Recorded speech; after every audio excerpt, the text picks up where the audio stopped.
I can't wait. You ever said that? I mean, some of us say it while we're like jumping up and down, clapping, very expressive. Others of us, maybe a little more understated, I can't wait, yeah. Some of us are too cool for school, hands in our pocket. Yeah, I'll probably be there. I can't wait. We've all said it for something or some experience. Take a moment, talk to the person next to you. What can't you wait for right now? And are you more of the, I'm going to jump up and down, clap my hands, I can't wait, a little more understated, or are you the too cool for school? Take a moment, just talk with each other. What can't you wait for right now? And how do you typically express that?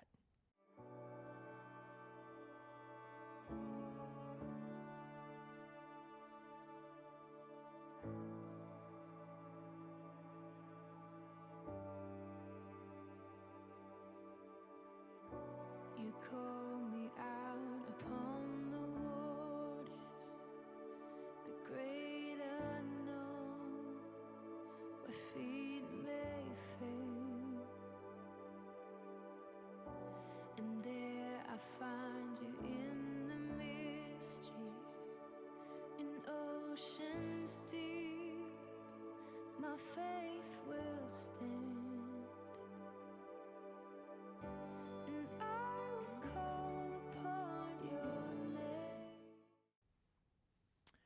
All right, I'm going to break up your conversation. You can reconnect at the 30-minute party and finish that off. However we say it, however we express it, it's an appealing thing, right? It's a sentiment that expresses some kind of hope, some kind of expectation, some kind of anticipation for something in the future. But it would be weird, actually, to say that at like an anniversary. Right? You're celebrating some kind of an annual event in someone's life and you maybe bring a card, let's say, and happy anniversary. I can't wait. That would be weird. Like if you're eating the cake, this cake is really good. I can't wait. It'd be strange to say at an anniversary. It would probably be also weird to say it at a memorial event, some kind of a gathering that happens on an annual or semi-annual or every 10 years where remembering some kind of an event or someone's contribution. It would be weird to go and read on the monument, "We can't wait." It would be weird if you, as you're listening to speeches commemorating the day or commemorating the event or commemorating the person, to lean over to someone next to you and say, "I can't wait." Right? They'd be like, what do you mean you can't wait to remember? Like, we're doing that right now. You can't wait till you go home and forget about this and then come back next year and remember? Like, it'd be strange to say. It would also be strange to say it on Easter Sunday, right? Like, just turn to the person next to you for a moment and say, "Happy Easter, I can't wait." Just do that for a second. "Happy Easter, I can't wait." That feels weird, right? But in many ways, we can actually see or experience or think about Easter Sunday, a day like today, like an anniversary. Like every year, it's sort of a special event. Maybe your spouse or your mom or your grandmother's voice in your ear made you, wear some nicer threads today. Maybe collared, maybe you ironed, maybe you had a shower or something. It's like, it's Easter Sunday. Maybe you're celebrating with family today or friends. You're gonna cook a nice meal. It's a different day. And it's kind of like, yeah, on someone's anniversary or birthday, it's like, hey, they're king for a day. And it's like, yeah, Jesus is king for a day. It's all about him. This is Easter Sunday. It can feel like that kind of an anniversary event. And then we go home and we go back to life or back to Monday and back to school, back to work. And maybe you'll come back to church next week or maybe you'll come back next year because that's kind of what you do every year on the anniversary. Sometimes we can see Easter Sunday like a memorial. Certainly maybe Good Friday where we remember the events of the death, and today we remember the events of Jesus' death and resurrection. We remember him. We look back in the past and we remember how his life and those events has affected our lives in positive ways. And so it can feel like a memorial, a remembrance, and then we move on. But I would suggest to you that "I can't wait" is not only the most appropriate thing that you could say on Easter Sunday, it is the most powerful and the most true statement that you could say on Easter Sunday. Because Easter Sunday is not actually like an anniversary. Easter Sunday is not actually like a memorial. It's more like, well, I'm not going to tell you what it is yet. You have to wait. But here's what I promise. I promise you, and actually this is what I've prayed for. maybe I can say it. I prayed, I don't know, promise, but I prayed that by the end of this message, you would leave here feeling not only like, yeah, I can't wait is a really appropriate thing to say on Easter Sunday, but I also have prayed that you would feel it inside you. Whether you're the happy clappy, I can't wait, a little more understated or too cool for school, hands in your pocket, but that every one of you, deep down, underneath, or to a friend or out loud, you would be able to say and feel with joy and anticipation and hope, I can't wait.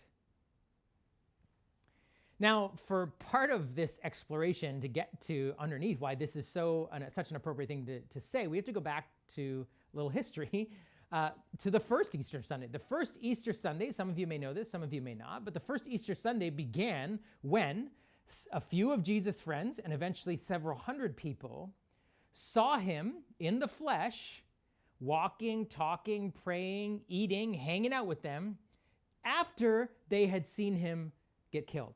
Crucified, killed, and buried. Several people, and then several more, hundreds more, saw him in person, eating, walking, talking in the flesh after they had seen him die. It was Resurrection Day. And that began to change everything for them. In fact, within a few years, they began to call every Sunday Resurrection Day. It wasn't just that one day, the 3 days after Jesus had been crucified on Good Friday and then rose from the dead, but then every Sunday, every week, they celebrated Resurrection Day. Sunday was Resurrection Day. The reason they did it was yes, the one that they had become to believe was the Messiah, was their leader, was their king, was going to deliver them from Rome, whatever, and then had been crucified by the Romans and by his religious enemies, was now raised from the dead. And so their hope was back for what Jesus would be as their king and their leader. And yes, it's true that they had lost, when he died, a friend, someone who cared about them, someone who loved them, someone who, when they were with him, they felt safe and alive on the inside. And they got him back. And so yes, his resurrection meant that the things they had hoped for, they could hope again. It meant that what they had grieved, they got back. It meant that what they thought they had lost, they had found again. Yes, but they celebrated not just that day, but every Sunday after that as Resurrection Day, because for them, it meant a new day. It meant that things were going to start to change. The resurrection of Jesus for them became the greatest turning point in history, the greatest plot twist in the story. It wasn't so much or only about, what we'd hoped for in the past, it's good. It's now, this changes everything. This changes our lives. This changes our story. Therefore, every Sunday is Resurrection Day.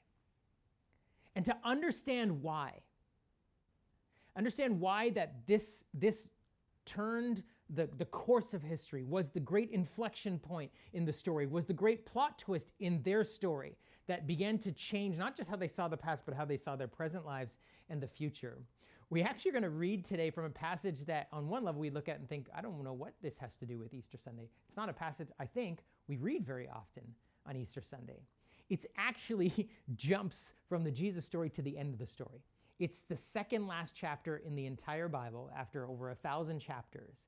It jumps to the end of the story to give us a glimpse of where is this whole plot going? How does this all play out? How does this actually finish? To give us a sense of hope and to help us understand why these first disciples at the resurrection of Jesus, why Easter Sunday was the turning point in the whole story and began to change how they saw every day after that. And so let's listen as this is read for us. Then I saw a new heaven and a new earth, for the first heaven and the first earth had passed away, and there was no longer any sea. I saw the holy city, the new Jerusalem, coming down out of heaven from God, prepared as a bride beautifully dressed for her husband. And I heard a loud voice from the throne saying, Look, God's dwelling place is now among the people, and he will dwell with them. They will be his people, and God himself will be with them and be their God. He will wipe every tear from their eyes.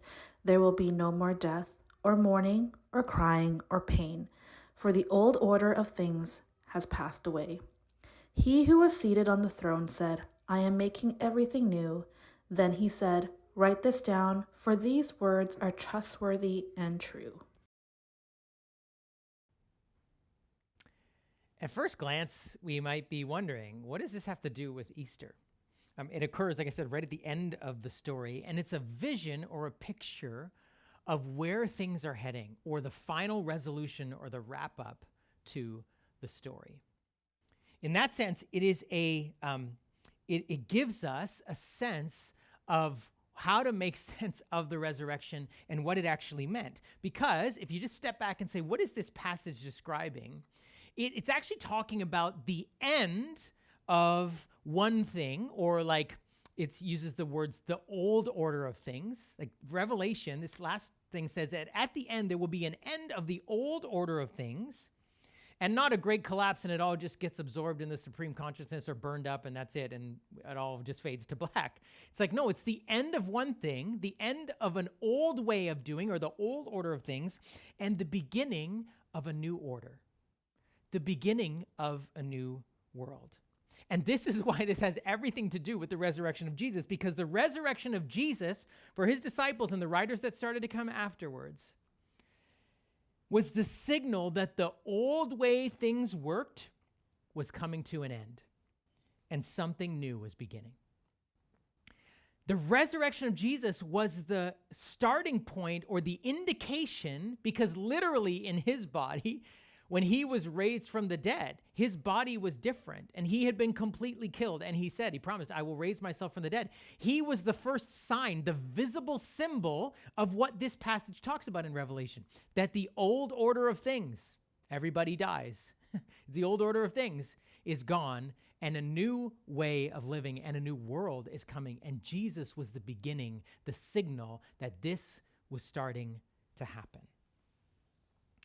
In that sense, it helps us understand that Easter Sunday, the day we celebrate the resurrection of Jesus, is not like an anniversary day. It's not like a Memorial Day. It's more like a tasting. A tasting. Like if you know a couple that has gotten married recently or is going to get married, or perhaps you did get married recently or you're going to get married recently, you know one of the things that you do is you go to the venue where your wedding party, like the reception is going to be, for a tasting. And you go and you actually taste the food that's going to be served to you and to everyone on your wedding day.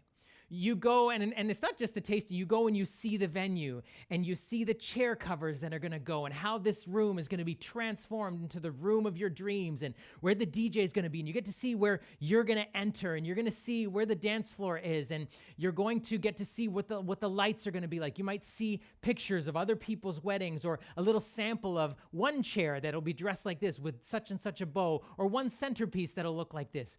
It's a tasting, it's an experience, and it's not just a tasting of the food, it's like an imagining of what that day will be like. The tasting is done in advance of the big day. It's not the big day. It's not the big day itself. You're only going with you. And in fact, like they're showing you what's going to happen on that day. It's well ahead of the actual day. And even more so, hopefully, the couple is tasting or imagining what they're tasting and savoring is their love.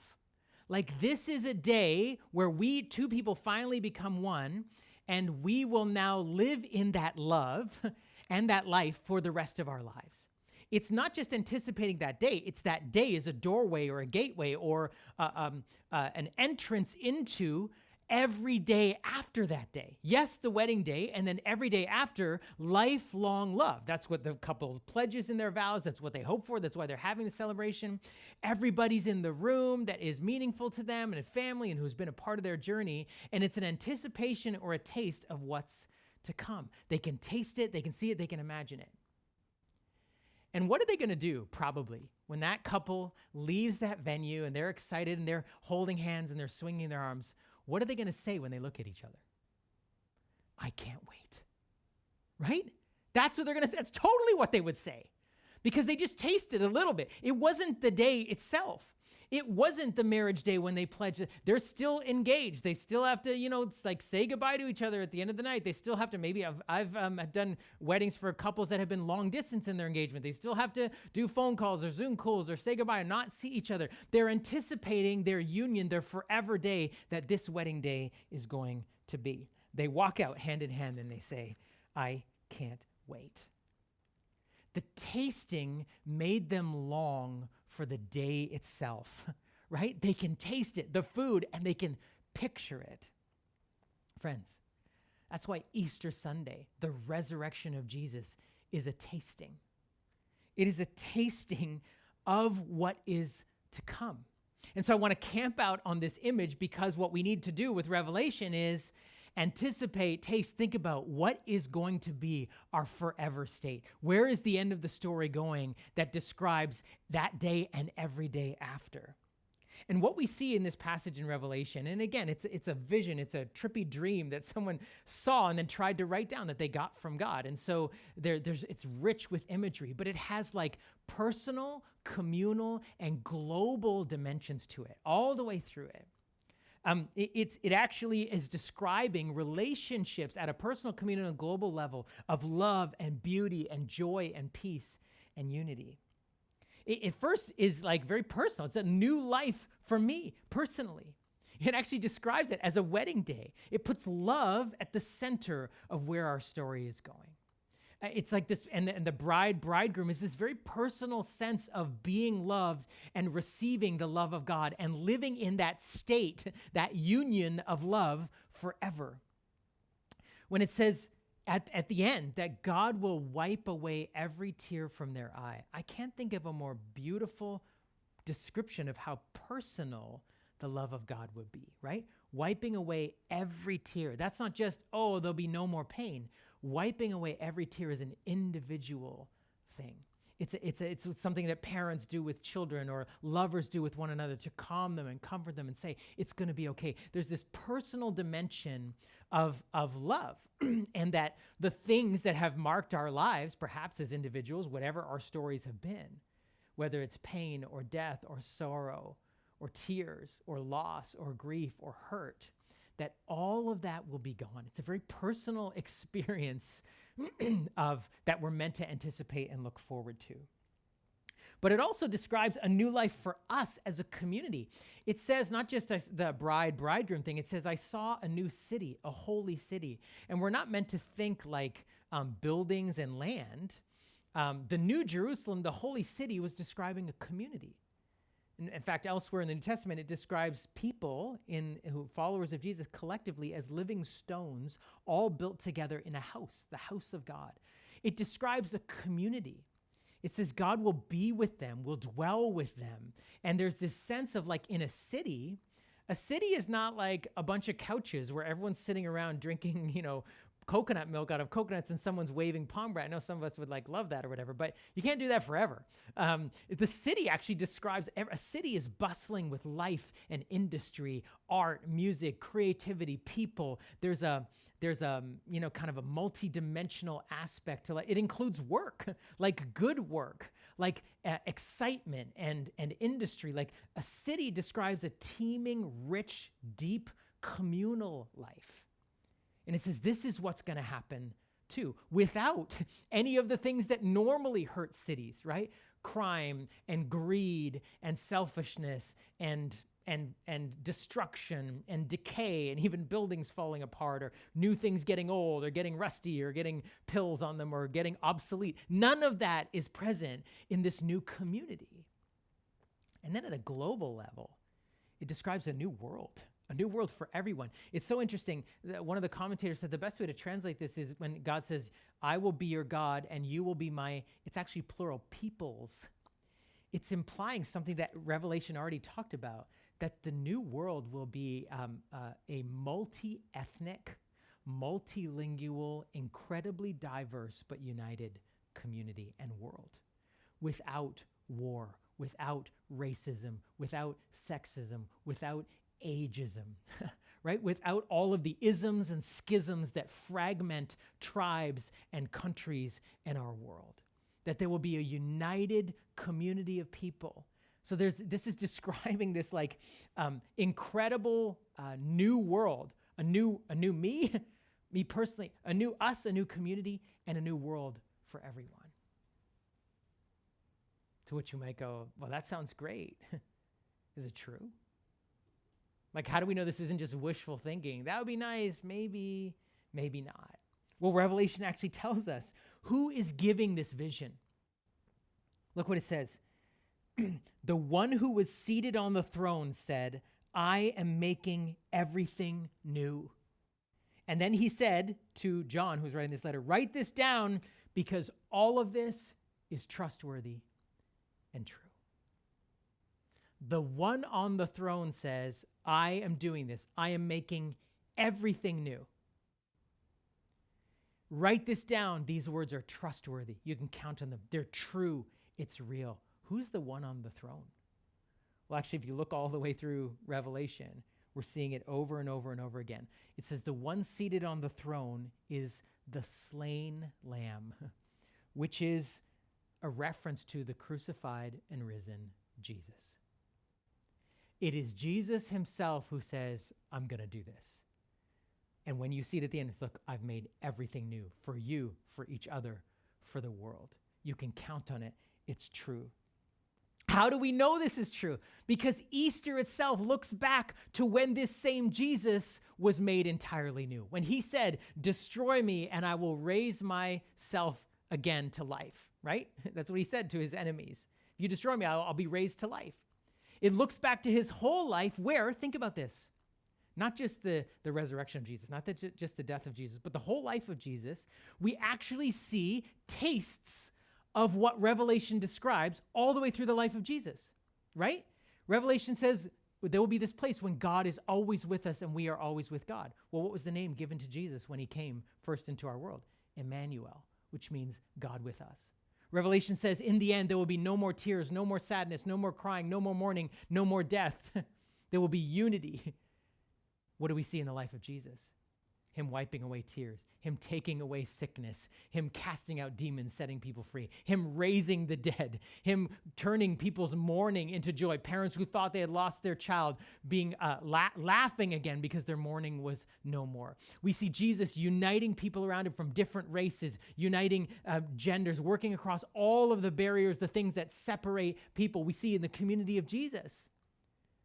Not forever, but for certain people at certain times at a certain place in history.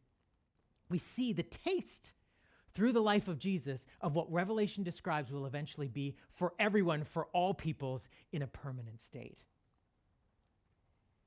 The resurrection is the guarantee, the proof, the authentication that one day the old order of things will pass away and the new world will come.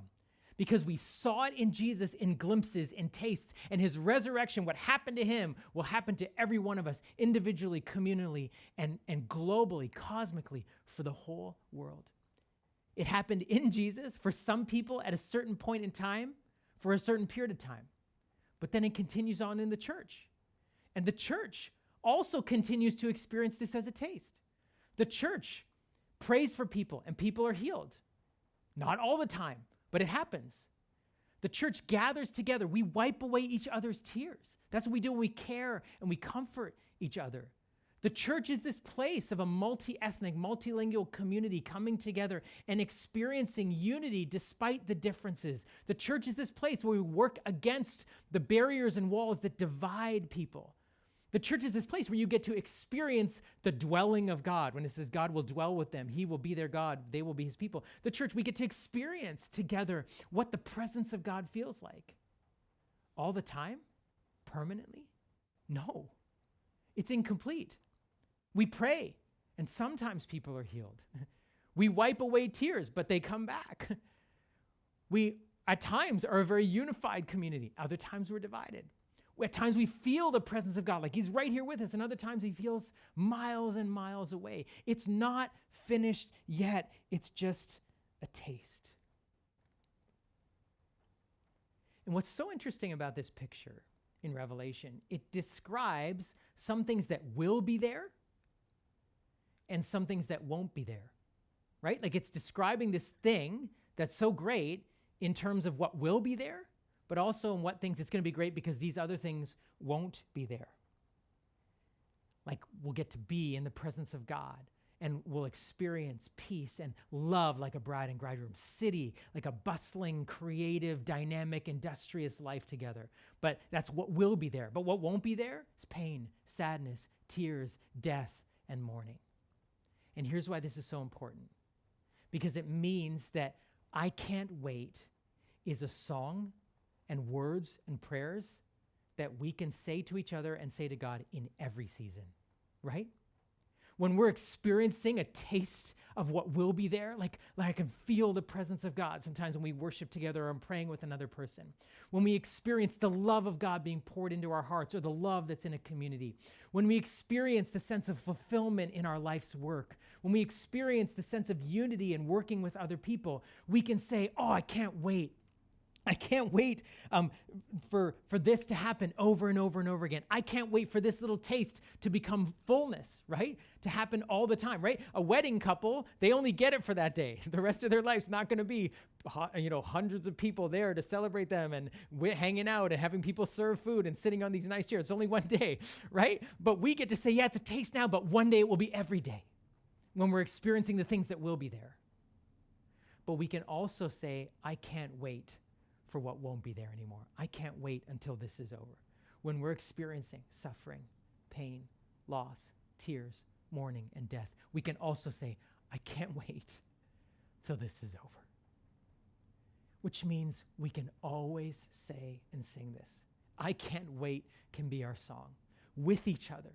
When we're mourning together, we can say to each other, I can't wait till your suffering is over. I can't wait till God comes to heal that. I can't wait till you get to see your friend, your loved one, your spouse, your parent, your child in the new creation again. I can't wait for you to experience healing and forgiveness and health in your body. I can't wait. We can say that to each other as we mourn.